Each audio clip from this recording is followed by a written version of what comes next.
चालवणाऱ्या नगराध्यक्षाचं करायचं काय? मुख्य अधिकाऱ्याची केबिन बळकवणाऱ्या नगराध्यक्षाचं करायचं काय? या अहंकारी नगराध्यक्षाचं करायचं काय? या अहंकारी नगराध्यक्ष करायचं काय?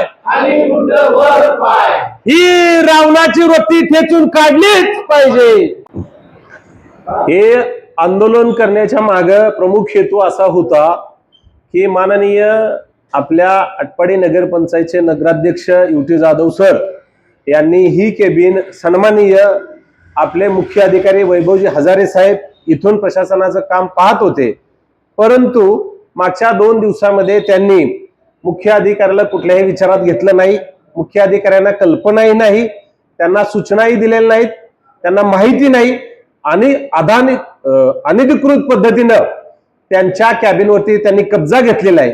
मग आता नगराध्यक्षांनी इथे कब्जा घेतल्यावर मुख्य अधिकाऱ्यांनी काम कसं पाहायचं, मुख्य अधिकाऱ्यांनी काम कसं करायचं, हा मोठा प्रश्न पडलेला आहे. एवढा अहंकार नगराध्यक्षामध्ये आहे. बघा खाली सुद्धा कॅबिन आहे, खाली कॅबिन असताना इथं त्यांच्या कॅबिनचं काम चालू आहे, ते राहिलं. परत इथं मुख्य अधिकारी बसून इथं प्रशासनाचं काम पाहत होते तरी त्यांच्याच कॅबिनवरती कब्जा केलेला आहे. एवढा अहंकार कशासाठी? या शहरामध्ये अनेक प्रश्न आहेत, नागरिकांचे अनेक प्रश्न आहेत, स्वच्छतेचा प्रश्न आहे, आरोग्याचा प्रश्न आहे, शिक्षणाचा प्रश्न आहे, पिण्याच्या पाण्याचा प्रश्न आहे, रस्त्याचा प्रश्न आहे, ड्रेनेजचा प्रश्न आहे. असे अनेक वेगवेगळे प्रश्न असताना सुद्धा त्यांना एक मुख्य अधिकाऱ्याचं केबिन बळकावं असं का वाटतं हे आम्हाला कळलेलं नाही. म्हणून शिवसेना आणि राष्ट्रवादी काँग्रेस पार्टीचे सर्व नगरसेवक मिळून या ठिकाणी आंदोलन करतोय, जेणेकरून या अहंकारी या रावणाच्या वृत्तीच्या नगराध्यक्षाचं डोळं उघडावं, लोकांचे काम करा, लोकांचे प्रश्न सोडवा. हे अहंकारी वृत्ती काही कामाची नाहीये. हे कुठेतरी प्रशासनाला सुद्धा आडवं चालताय तुम्ही. मुख्य अधिकारी हा नगरपालिकेचा मुख्य ऍडमिनिस्ट्रेटर असतो, त्यांनी ठरवायचं असतं कोणाला कुठं केबिन द्यायचं असतं, ते देत असतात. परंतु आपला चुकीचा काहीतरी अधिकार वापरायचा, आता तर मुख्य अधिकाऱ्याला त्यांनी बाहेर काढलं. मुख्य अधिकारी कुठे बसणार आहेत, प्रशासनाचं काम कुठं चालणार आहे हे आम्हालाच माहित नाही. म्हणून आम्ही शिवसेना आणि राष्ट्रवादी सर्व नगरसेवक मिळून या ठिकाणी आंदोलन करतोय आणि त्यांचा जाहीर निषेध करतोय. परमेश्वर त्यांना सद्बुद्धी देवो. आटपाडी शहराचे अनेक नाना प्रश्न आहेत, ते सोडवण्यासाठी चांगली सद्बुद्धी देवो. त्यांचा जो अहंकार त्यांच्यामध्ये भरलेला आहे तो अहंकार कुठेतरी निघावा. रावणाचा सुद्धा अहंकार होता, अहंकार रावणाकडे होता, रावण सुद्धा नसता नाबूद झाला. आपण सुद्धा माझी हात जोडून आपल्याला विनंती आहे की आटपाडी शहराच्या प्रश्नासाठी, आटपाडी शहराच्या आरोग्यासाठी, आटपाडी शहराच्या तरुणांच्या शिक्षणासाठी असतील, इथल्या ड्रेनेजच्या प्रश्नासाठी असतील, रस्त्याच्या प्रश्नासाठी असतील, आपण काम करावं, लोकांच्या हितासाठी काम करावं, ना की मुख्य अधिकाऱ्याचे केबिन बळकवणे, वेगवेगळे कॅबिन करून तिथं ताबा घेणे. आपला अहंकार वृत्ती हे आटपाडी शहरातील नागरिक आम्ही चालू देणार नाही. आणि म्हणून या ठिकाणी तुमचा या ठिकाणी जाहीर निषेध करतो आणि लवकरात लवकर मुख्य अधिकाऱ्याचं कॅबिन मोकळं व्हावं आणि त्यांना काम करण्यासाठी इथं परवानगी मिळावी. या निमित्तानं मी प्रशासनाकडे माननीय कलेक्टर साहेब असतील यांच्याकडे आव्हान करतो की आपण या निमित्तानं इकडे लक्ष घालावं आणि हा जो बोगसगिरी इथं चालू आहे, नगराध्यक्षाचा अनधिकृतपणे घुसखोरी चालू आहे, याचा कुठेतरी निर्बंध यावा एवढीच्या निमित्तानं अपेक्षा करतो आणि थांबतो. आज या ठिकाणी सर्व नगरसेवक एकत्र येऊन नगराध्यक्ष यांचा जाहीर निषेध करण्यासाठी सर्व नगरसेवक एकत्र आलेले आहेत. नगराध्यक्षांनी 2-2 कॅबिन कशासाठी पाहिजेत?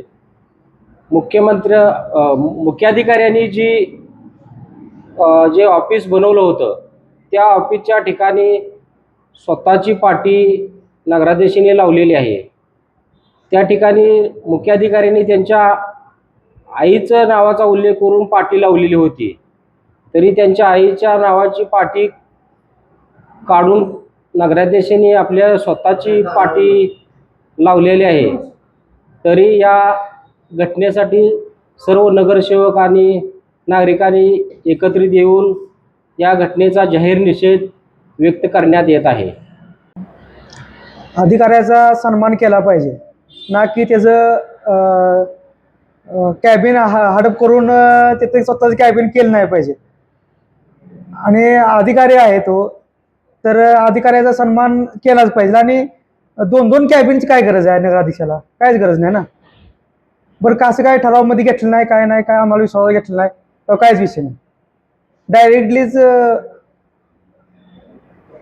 कुठे 2 केबिन आहे. एक नगरपंचायत जुन्या नगरपंचायतमध्ये आहे आणि आपण तात्पुरतं भाडं घेतल्या जागेवर तिथं पण कॅबिन केले. मुख्य अधिकाऱ्याचं कॅबिन हेच आहे, हीच का कॅबिन त्यांनी ताब्यात घेतली. कॅबिनेट शिल्लक नाही आता. मुख्य ठिकाणी बसणार कुठे हे आम्हाला पडलेला प्रश्न आहे. म्हणजे आम्ही सुद्धा नाही ते म्हणजे बसायला जागा नाही, येऊ कुठं. आज या ठिकाणी शिवसेना आणि राष्ट्रवादी काँग्रेसचे नगरसेवक काही ग्रामस्थ मिळून आंदोलन करतात. मुळात आंदोलन करण्यासाठी काय गरज असते, काहीतरी अडचण असेल म्हणून आंदोलन केलं जाते. पण नगरपंचायतमध्येच आंदोलन करावं लागतंय, तर त्याचं कारण काय, तर नगराध्यक्ष मुख्याधिकारी केबिन ताब्यात घेतलं आंदोलन करावं लागतंय. ही मुळात आटपाडीतल्या लोकांसाठी खूप वाईट घटना आहे.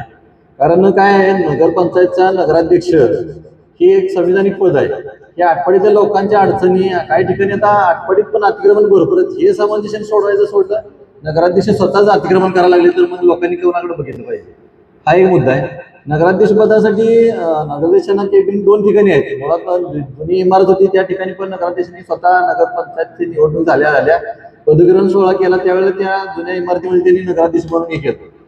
काय त्यांना बुद्धी सुचली, त्यांना कर्मनागा काय झालं काय समजेल, पण त्यांनी परत आणि नवीन केबिन इथं तयार करायचं ठरवलं. इथं त्यांनी केबिन केलं. आता तिसरं ठिकाण आणलं त्यांनी मुख्याधिकाऱ्याच्या केबिन मध्ये स्वतः बसण्याची त्यांना काय इच्छा सुचली हे आम्हाला समज नाही. पण मुळात मुद्दा हा आहे की नगराध्यक्षांनी बसणं कुठं हे महत्वाचं नाही, याच्यापेक्षा नगराध्यक्षांनी लोकांसाठी काम चांगलं करणं, गावातले अतिक्रमण काढणं सोडलं, केबिन मध्येच अतिक्रमण चालू केलं. आम्ही सर्वजण शिवसेना राष्ट्रवादी काँग्रेसचे नगरसेवक म्हणून याचा जाहीर निषेध करतो. बरेच ग्रामस्थांचं पण चर्चा अशी आहे की नगराध्यक्षाचं अतिक्रमण करायला तर पण लोकांनी काय त्यांच्याकडे न्याय मागितला पाहिजे. पहिलं जी केबिन होतं नगराध्यक्षाची तीच केबल त्याने देण्यात यावं. इथं कशासाठी अतिक्रमण केलंय नगराध्यक्षांनी? शिवसाहेबांच्या कॅबिनवरती कशासाठी अतिक्रमण केले? काय त्यांचा संबंध आहे इथं? इथं त्यांचं ऑफिस बरं, इथं शिवसाहेबाला चिटकून 2 कॅबिन त्यांची तयार केली उपनगराध्यक्षांनी नगराध्यक्षांचं. ती सोडलं पुन्हा शिवसाहेबांच्या ऑफिसमध्ये कशासाठी शिरले आणि ते नसताना शिरले. मुळातच ही नगराध्यक्ष म्हणजे ती त्यांचा ती काय म्हणजे काम आहे, अहंकार जी काय आहे ती काय जाण्याचा मार्गच घेणार, कुठं बी चला माझंच आहे, हे आठवडी त्यांचे काय कुणाला. नगराध्यक्षांनी वेळेत सुधरावं, हिथून मोहर जशाच तसं उत्तर दिलं जाईल. तेच 3-3, 4-4 कॅबिन कशासाठी लागायचे? इथं बांधकाम सभापतीला कॅबिन नाही, आरोग्य सभापतीला कॅबिन नाही, टेस्टीज कशाला लागायची? ती कुठं बसणार आहे नेमकं? आता त्यांच्या घराकडे जाताना तिथे थिएटर चौकात एक कॅबिन काढू, तिथे एक ऑफिस काढू, नगरपंचायत मार्फत काढू. कॅबिन एवढी लागायची कशाला? रोज 500 माणसं तिथे काय भेटाय नगराध्यक्षाला? आणि मुळात अधिकाऱ्यांचा सन्मान करा. आपण एक आठवडीचा जबाबदार नगराध्यक्ष आहात. जर तुम्ही शिवलाच बाहेर काढले तर मग आमचा तर विषय सोडूनच द्या. एवढाही मनमानी कारभार चांगला नाही. सन्माननीय नगराध्यक्ष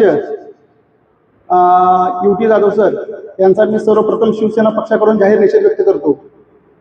खरं तर गेली 3 महिन्यात आदरणीय नगराध्यक्षांनी मनमानी कारभारी चालू केला आहे.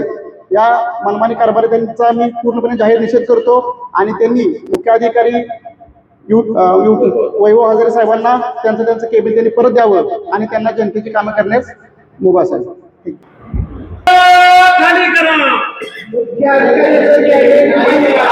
खाली करा, खाली करा. या अहंकारी नगराध्यक्षाचं करायचं काय? या अहंकारी नगराध्यक्षाचं करायचं काय? आवाज माणदेशाचा, माणदेशातील प्रत्येकाचा. माणदेश प्राईम सबस्क्राईब करा आणि अपडेट रहा. नवीन व्हिडिओच्या नोटिफिकेशनसाठी बेल आयकॉनचं बटन दाबा. धन्यवाद.